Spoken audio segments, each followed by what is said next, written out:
अब देखो जैसा कि लास्ट वीडियो बता चुका हूँ, स्टेचुरी लिक्विडिटी रेशियो क्या होती है, देखो it refer to the minimum percentage of net demand and time liability, मतलब बैंकों के पास जो भी नेट डिमांड और टाइम लायबिलिटी जितना ही पैसा होता है, which commercial bank are required to maintain themselves to correct the deficit demand. The central bank decrease the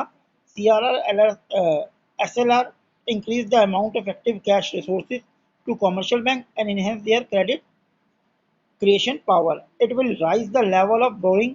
अब होगा क्या, उसने SLR को भी कम कर दिया कि भाई आप अपने पास भी कम पैसा रख सकते हो, पब्लिक को लोन दे सकते हो। तो SLR माना 20% था कि बैंकों को ये पैसा अपने पास हर टाइम रखना पड़ेगा। गवर्नमेंट कहती है नहीं, RBI कहता है नहीं 10% रखो।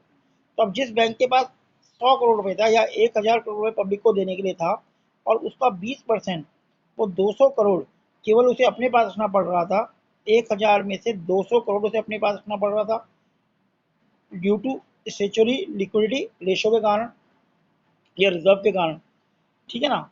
800 करोड़ वो पब्लिक को दे पा रहा था। अब RBI ने डिसाइड किया कि 10% कर दो, तो वो 1000 में से केवल 100 करोड़ अपने पास रखेगा और 900 करोड़ पब्लिक को देगा।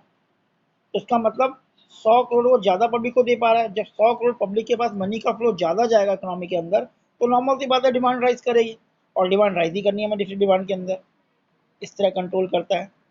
नेक्स्ट पॉइंट आपका आता है क्वालिटेटिव इंस्ट्रूमेंट में जो था, उसमें पहला पॉइंट भी ज़्यादा इंपॉर्टेंट है, डिक्रीज इन मार्जिनल रिक्वायरमेंट। आपको एक्सेस डिमांड में ऑलरेडी बता चुका हूँ कि मार्जिनल रिक्वायरमेंट होती क्या है। मार्जिनल रिक्वायरमेंट ये होती है कि अगर मैं बैंक के पास कोई लोन लेने जाता हूँ तो मुझे बैंकों को सिक्योरिटी जमा करानी होती है। जैसे मेरे पास कोई बिल्डिंग है, कोई प्लॉट, कोई लैंड एंड बिल्डिंग है, कुछ भी है, बट डॉक्यूमेंट इंस्ट्रूमेंट है, इन्वेस्टमेंट इंस्ट्रूमेंट है, तो जो मैं गवर्नमेंट पे सिक्योरिटी रखवाता हूँ, जो मैं सिक्योरिटी गवर्नमेंट के बैंकों के पास रखवा रहा हूँ, उसकी वैल्यू ऑफ सिक्योरिटी माइनस उस पर गवर्नमेंट जो मुझे लोन दे रहा है, बैंक जो मुझे लोन दे रहा है, इसका जो डिफरेंस होता है वो मार्जिनल रिक्वायरमेंट कहलाता है। अब सपोज करो गवर्नमेंट कहती है मार्जिनल रिक्वायरमेंट, सॉरी गवर्नमेंट बार बार बोल रहा हूँ, बैंक कहता है मार्जिनल रिक्वायरमेंट 30% है। इसका मतलब ये हुआ कि माना मेरे पास लैंड एंड बिल्डिंग है जिसकी वैल्यू 100 करोड़ है, तो 30 करोड़ का मतलब मुझे बैंक केवल 70 करोड़ का मिलेगा। 100 करोड़ की प्रॉपर्टी में सिक्योरिटी पे मुझे 70 करोड़ का लोन मिलेगा। अब कंडीशन चल रही है डिफिसिट डिमांड की, हमें डिमांड को राइज करना है। तो RBI सेंट्रल बैंक क्या करता है, इस रेशो को, जो ये रेशो दे रखी है, इसको कम करके 10% कर देगा। अब ये 10% करेगा तो उसी 100 करोड़ की प्रॉपर्टी के ऊपर सिक्योरिटी की फॉर्म में मुझे अब 90 करोड़ का लोन मिल जाएगा, तो 20 करोड़ अपने आप बढ़ गया। तो डिफिसिट डिमांड में गवर्नमेंट क्या करती है, मार्जिनल रिक्वायरमेंट की वैल्यू को कम कर देती है। जब मार्जिनल रिक्वायरमेंट कम हो जाएगा तो अपने आप ही लोन ज़्यादा मिलेगा। और हमें डिफिसिट डिमांड में चाहिए क्या होता है, पब्लिक के पास ज़्यादा से ज़्यादा पैसा जाए। जब पब्लिक ज़्यादा ज़्यादा लोन लेगी तो डिमांड राइज करेगी, और डिमांड राइज करना होता है हमें डिफिसिट डिमांड के अंदर। तो देखो क्या लिखा है, decrease in marginal requirement, marginal requirement को कम कर दिया जाता है। Marginal requirement refer to a difference between the market value of security offer and value of amount low lend, कि जितनी मैं सिक्योरिटी दे रहा हूँ उसकी मार्केट वैल्यू क्या है और जितना बैंक मुझे लोन देगा, उन दोनों का डिफरेंस होता है।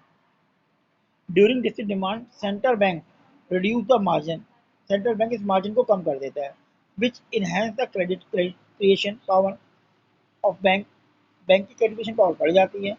With decrease in marginal commercial bank can grant more loan and before against the same amount, बस सेम सिक्योरिटी के ऊपर ज़्यादा लोन मिलेगा। जैसे मैंने बताया था कि 100 करोड़ की प्रॉपर्टी में पहले 70 करोड़ मिला था, अभी 100 करोड़ की प्रॉपर्टी मुझे 90 करोड़ मिलेगा। It increase the borrowing power of the money and raise the level of aggregate demand, और उससे एक डिमांड राइज कर जाएगी। पढ़ लीजिए यहाँ तक। देखो मॉरल सिचुएशन में क्या होता है, advice to encourage lending.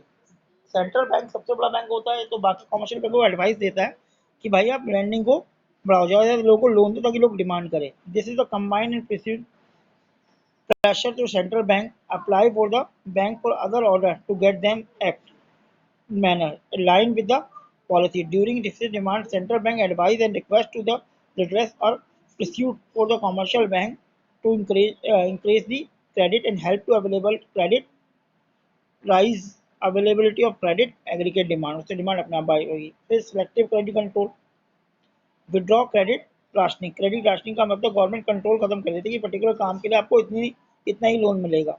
Rationing का मतलब कंट्रोल करना होता है, डिस्ट्रिक्ट डिमांड में लोन बढ़ाना और डिमांड बढ़ानी है तो राशनिंग के कॉन्सेप्ट को गवर्नमेंट खत्म कर देती है। It refer to the method to which central bank give direction to the other bank to give not to give credit certain purpose in particular section.